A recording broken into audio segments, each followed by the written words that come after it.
All right, Eric, let's jump right into it. Last week, we talked about Jameson Williams.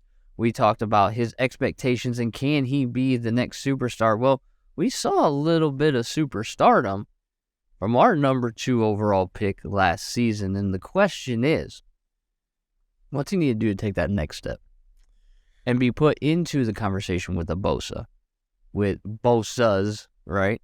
Yes. And Aaron Donald. So let's talk about 2022, what went right, strengths, weaknesses, and what's he going to do in 2023? Whew. Man, I'm excited to talk about Hutch. First of all, I got to be objective and fair. I'm a fair guy.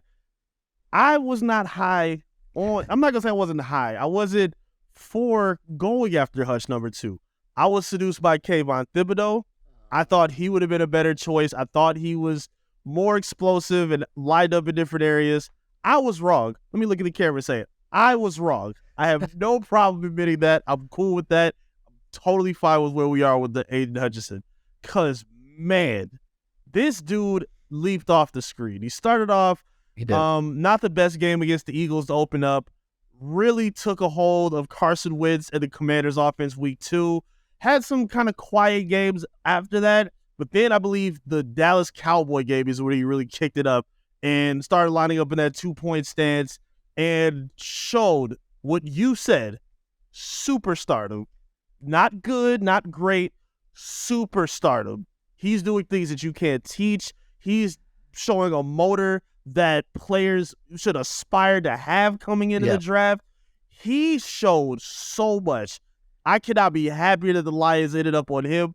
Looking at, we talked about the Defend the Dead video with Brad Holmes and them. Oh. They said, what'd they say? We only have one name on the board. I know.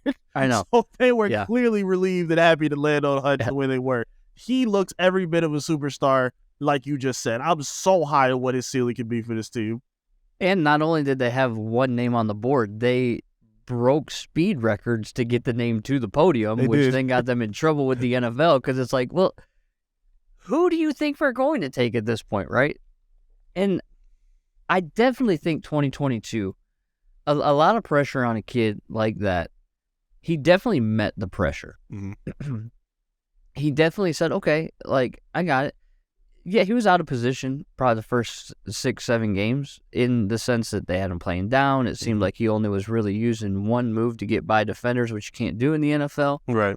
And they stood him up, and they drop him into coverage, and he pick off Aaron Rodgers, and then he pick off, I forget who the other one was, but Justin Fields, Daniel Jones. Yeah, so, I mean, talking about defensive end that had more interceptions than the defensive rookie of the year.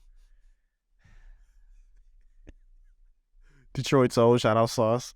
Yeah, shout out to Detroit's own. Come play for your hometown team instead of those losers in New York. Oh, man. But, yeah, I mean, 2022 for Hutch was just exactly what it needed to be, in my opinion. Mm-hmm. Because you can't talk about the BUST word anymore. You can't talk about anything like that because he's proved that he can do it, and he's proved that he was worth the number 1 overall pick and fell into our laps at number 2. Yep. Which is fantastic. I mean, an 80.7 overall grade from PFF. That's pretty significant. But even though those grades are high, there's still, strengths and weaknesses that we want to make sure get laid out there for Hutchinson. Where can he improve? Where are you like, oh, he's got it?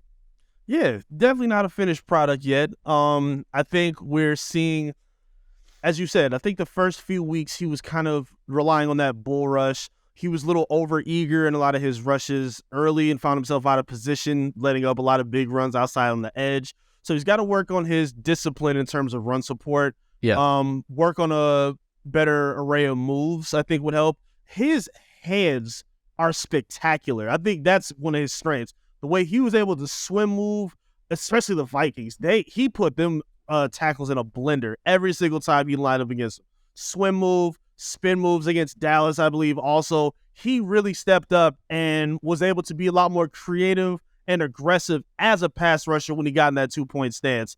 Another thing that I think really speaks to what he provides is, again, when you're a number 2 overall pick, you want to see plays that are not coachable, are not scripted, are not things that you expect.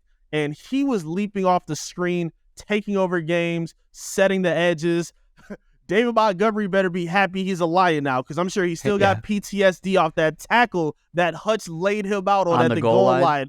Yeah. Oh my God, that play was so cool. That was so good. A crazy play, but so good. Yeah, his athleticism, his hands, his body control as an edge rusher, and I think, if I'm not mistaken, he was the most double team edge rusher in the NFL, up there with Myles Garrett. So seeing that if he has one-on-one matchups where he'll be able to take advantage of that, I think we're going to see those strengths become even more powerful, and I think a lot of those weaknesses are going to be wiped away quicker than later. I can't wait to see some help around him. His play recognition is fantastic. And his ability to adjust mid-rush to a screen or, whatever the case is off the charts. Really good, very smart, very intelligent player. But you hit on it, man. It's that never say die motor. Yeah. That just Energizer Bunny, man, all over the field, ripping and raring, ready to go. And I mean, he looks to me what I imagine like a Monster Energy drink would be if it were a person. You know what I mean? Just a big can of Monster. Yeah, like if a can of Monster ever came to life, I'm pretty sure it would be Aidan Hutchinson. Yeah, I like that. Because I haven't played football for, 18 years? Holy cow. Wow. Age yourself quick. Doggone. I'm now going to go cry in a corner. We'll edit that part out. I haven't played football for a very long time. Let's just put it that way.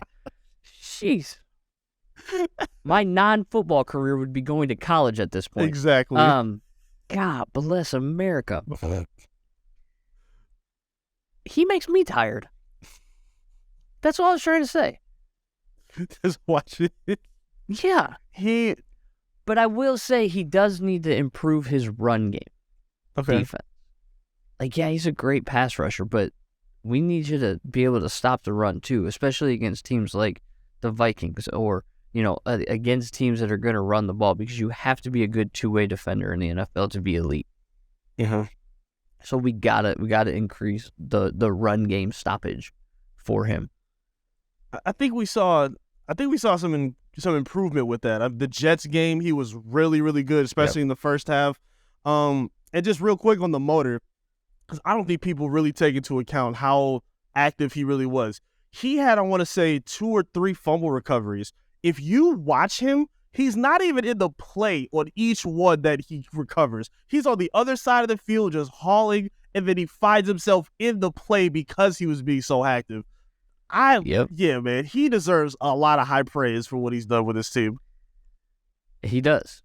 So, with that being said, for 2023, what do you think is a key factor for Hutchinson to be successful or continue to be successful in 2023?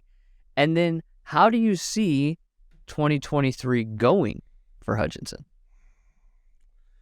Okay, so just to give a little frame of reference, last season he had 9.5 sacks, 3 interceptions, 34 solo tackles, 18 assisted, so 52 altogether. Next season, I'm expecting double-digit sacks, for sure. I'm expecting at least 60 combined tackles.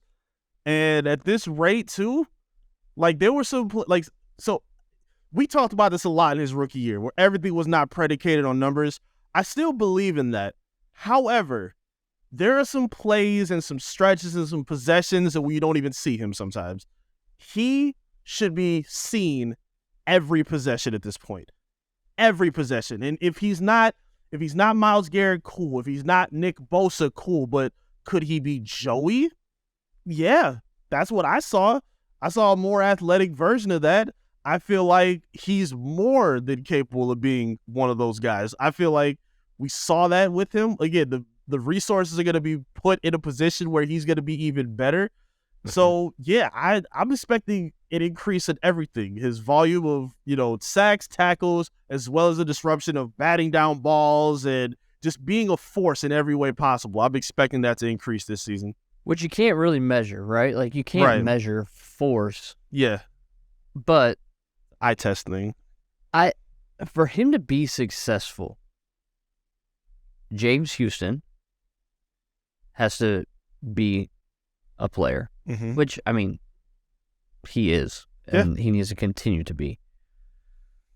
But one of the biggest key factor for, I think, Hutchinson building on what he did in year 2 is 2 things. One, it's going to be who's playing next to him, which if there were times when like they would put him and Kaminsky on the same side. Yeah. Like that to me is a really good idea. Yeah. Right? I like it. And let Houston be on the other side, right? So you got like 3 edge rushers, but they're all playing defensive line.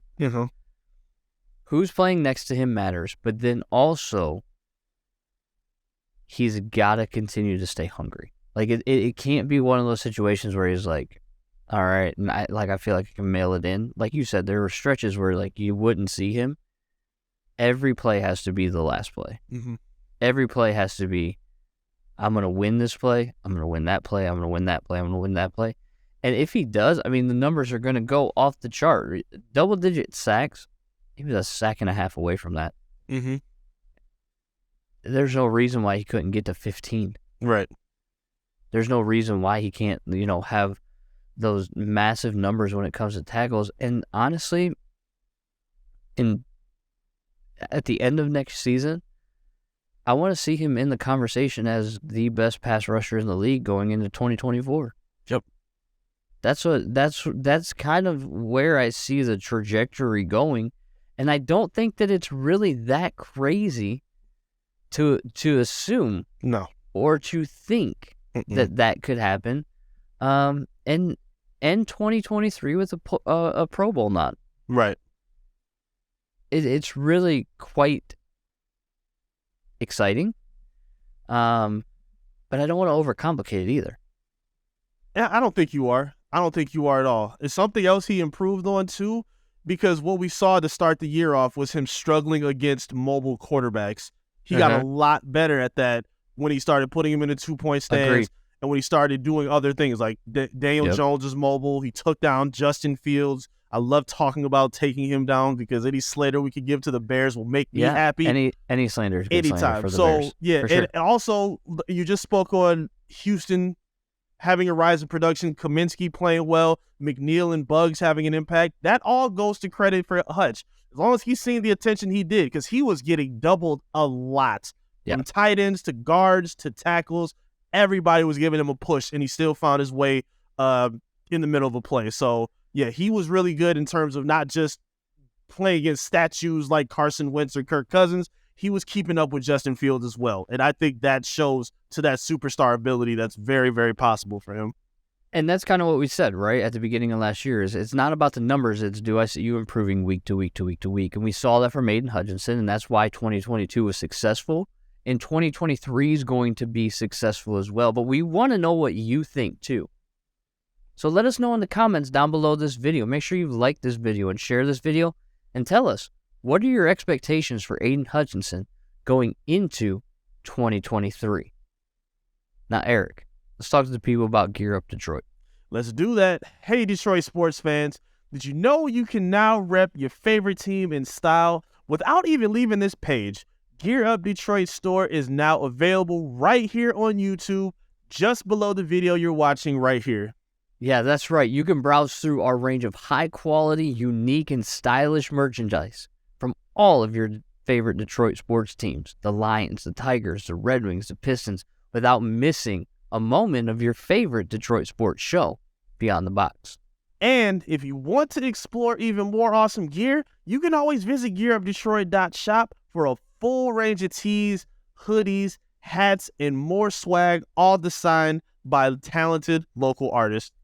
So gear up for your next game, support local creators, and make a statement with Gear Up Detroit. And remember, you can shop right here on YouTube or visit GearUpDetroit.shop. Do it.